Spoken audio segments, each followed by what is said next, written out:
Now,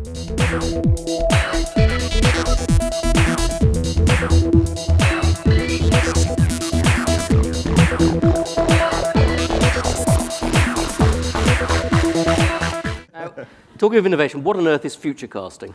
So I'm Intel's futurist, and so future casting is looking out 10 to 15 years and modeling what it'll feel like to be a human in the year 2020 to 2025. And it's a mix of social science, computer science, economic data to kind of create this model. And the reason why we do that at Intel is to make the chips, it takes about 10 years. So we need to have an understanding today of what people will want to do in 10 years.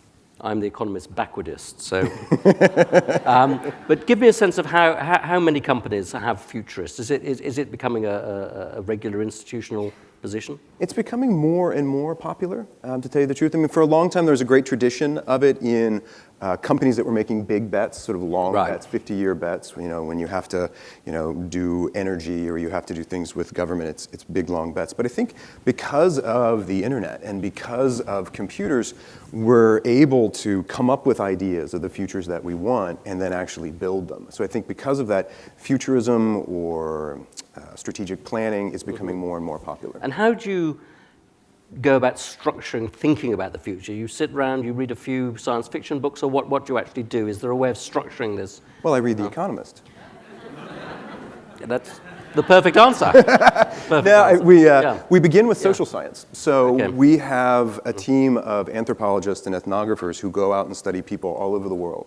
Not markets, not countries, but people. They go, they live with them, they shop with them, and they get a social science understanding of people. And that's what we start with. And then we look at the computer science to say, okay, how can we make their lives better? How can we make them more efficient, make them happier, more entertained?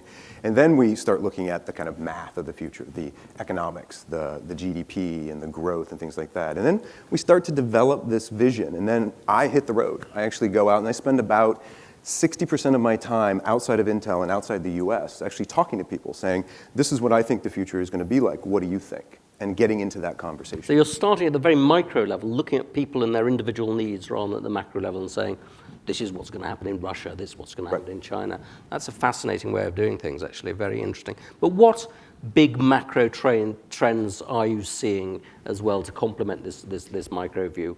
How do a general sense of some changes we can expect in the world over the next few years? I think the most exciting, I mean, in the short term, I think you continue to see more screens, more devices, you know, big screens, little screens, screens in your pocket, screens here, screens. But for me, the most exciting thing is at the 10-year time horizon. So around the year 2020, the size of meaningful computational power, so the size of the chip, the intelligence, begins to approach 0 in size. So it gets down to about 14 nanometers or 7 nanometers. And what that means is we can turn anything into a computer. We could turn this cup into a computer, my shirt, we could even turn you into a computer. Which means we'll be surrounded by computational intelligence, which means it has big, big implications for the future of work.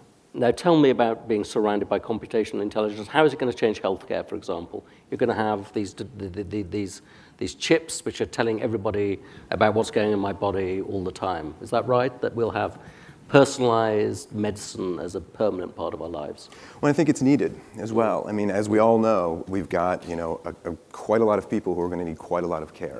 And so an idea of being able to be surrounded by computational intelligence means that we can do monitoring, right? We can have people aging in place. We can begin to treat diseases just as they begin to happen. I mean, even down to the molecular level, being able to synthesize people's DNA and take measurements, not just once, but maybe once a day, once a week, once a month. So as we begin to see some of the indicators that cancer might be happening or other diseases might be happening, we can act very quickly.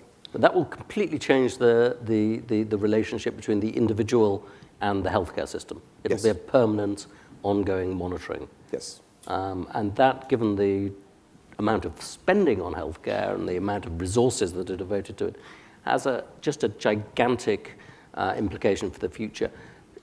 How do you get governments and hospital systems to think about that, to think in that way, to see how the future is going to challenge their fundamental business models, as it were?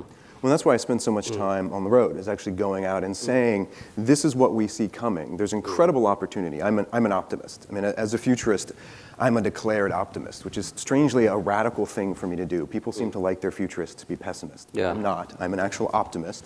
Yeah. And so we go out and say, this is this opportunity, right? Yeah. We can monitor people. We can have a deeper relationship with them. And the relationship can be one where it's not you have to come in to the office or I need to go to you, that you could use technology, use connectivity, not only to monitor you, but also to connect you to the healthcare system, to connect you even to your social network. And that, for them, begins to really make changes in how they think about the treatment of people. And in this business of thinking about the future and companies thinking about the future and making big bets, are there any companies that you think are doing some really good stuff apart from your own who are thinking and preparing in this way? Is it something that other corporates are really taking seriously? I think in the high-tech company, and a lot of high-tech companies certainly, because it's in their interest that we need to kind of think really, really far out. I think some of the work that's being done is actually in some governments. I was going to say the same question about governments. Yeah, who thinks about the future best? Best. Well, I think there's I think the U.S. government, the UK. I've actually had some really good interactions in Brazil.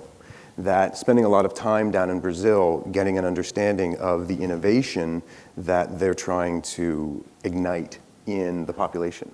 It's really interesting. Beginning to look at sort of the future of climate change, the future of inclusion. Some really exciting innovation that's being pushed by the government and being sort of supported by businesses.